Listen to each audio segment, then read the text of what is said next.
So, jetzt ist wieder ein Monat vergangen, sogar ein bisschen mehr. Ich bin ein bisschen spät dran, habe ich festgestellt. Es war so viel los. Aber die Aga ist jetzt 6 Monate drin und morgen in einer Woche kommt sie raus. Und das ist mein letztes Update mit Aga. Ja, ich bin gespannt. Ich freue mich auf den nächsten Schritt, auch wenn ich weiß, dass der auch wieder am Anfang nervig ist, sich das ranzugewöhnen. Vor 3 Wochen war ich wieder in Heidelberg zum Verstellen. Zum letzten Mal. Und ich habe unten da und da wieder Separiergummis reingekriegt, weil hier unten kommt auch ein Bogen, der den Unterkiefer weiten soll. Und da wird dann da auf diese Zähne gesetzt, und damit der auch draufgesetzt werden kann, müssen da ein bisschen Lücken sein. Und deswegen sind da rechts und links von dem Zahn jeweils Separiergummis drin jetzt. Und dann entsteht so ein bisschen Platz, der gebraucht wird. Das Verstellen diesmal war, also am Tag drauf, ich habe dann schon den Druck gemerkt, erst nach hinten und dann nach vorne. Also irgendwie reguliert sich das erst, also nach vorne ist dann, das geht schon nach vorne, aber am Anfang drückt es auch nach hinten, so am ersten halben Tag oder so. Und natürlich die Separiergummis, erster Tag Separiergummis ist immer nicht lustig mit Kauen, dann sind die Zähne empfindlich. Aber so nach einem Tag wird es besser, und ich habe mich schon drauf eingestellt, dann esse ich dann halt nichts, wo ich dolle kauen muss. Das kann ich inzwischen ganz gut. Weiß ich dann schon vorher, was ich essen kann. Ja.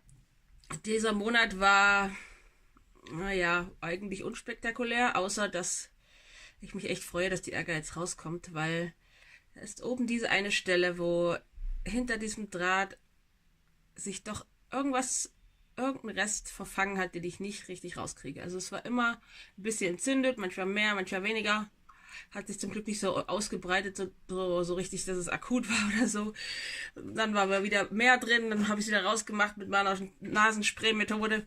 Aber es ist nie ganz verschwunden, und da freue ich mich echt drauf, wenn die Aga jetzt rauskommt, dann verschwindet diese Stelle auch, weil das ist nämlich da, wo dieses Druckpad dagegen drückt. Ich weiß nicht, ob man das vielleicht sieht.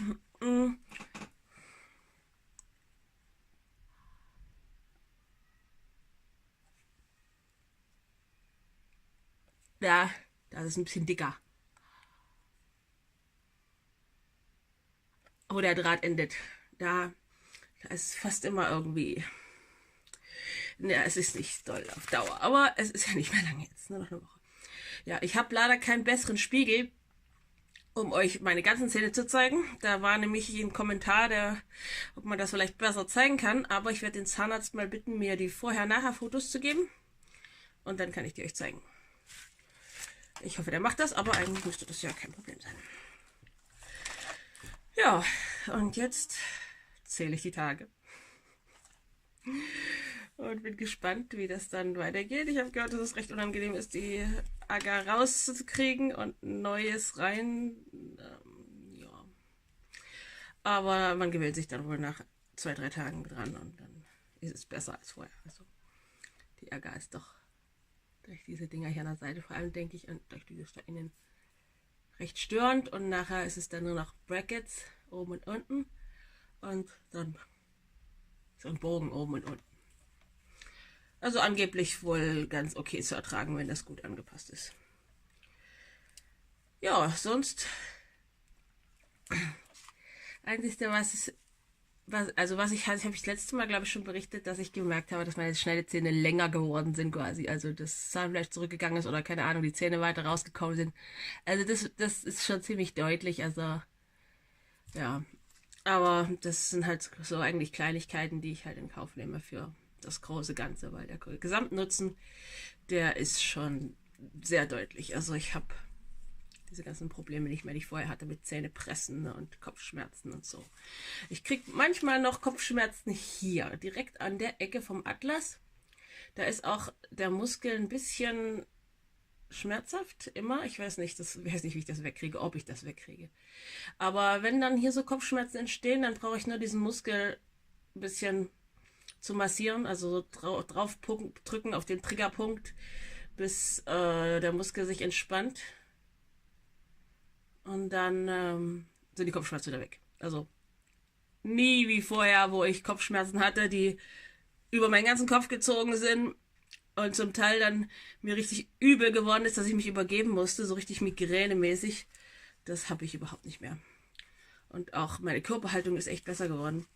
Also vorher war das ja immer so. Und jetzt bin ich automatisch gerade und habe da gar nicht so viel jetzt mehr drauf geachtet, sondern hat sich von alleine mit, dass mein Kiefer nach vorn gekommen ist, hat sich das von alleine aufgerichtet. Es hat halt ein bisschen gedauert. Das war am Anfang nicht sofort da, aber jetzt merke ich, ab und zu überprüfe ich mal meine Haltung und denke, ach, ja, so reicht gut. Und früher war es so, ich habe meine Haltung überprüft und gedacht, ich hänge ja schon wieder da mit Schluck Wasser. Also das hat sich echt verbessert, ohne dass ich da jetzt hartes Training vollbringen musste. Früher habe ich hartes Training gemacht und es hat nicht funktioniert. Und jetzt hat sich das von ziemlich alleine aufgerichtet. Und das ist echt viel wert, weil das hat ganz viel auch mit den Verspannungen hier zu tun gehabt und mit den Kopfschmerzen. Und das lebt sich doch sehr schön ohne, muss ich sagen. Ja, dann bis zum nächsten Mal und dann wahrscheinlich mit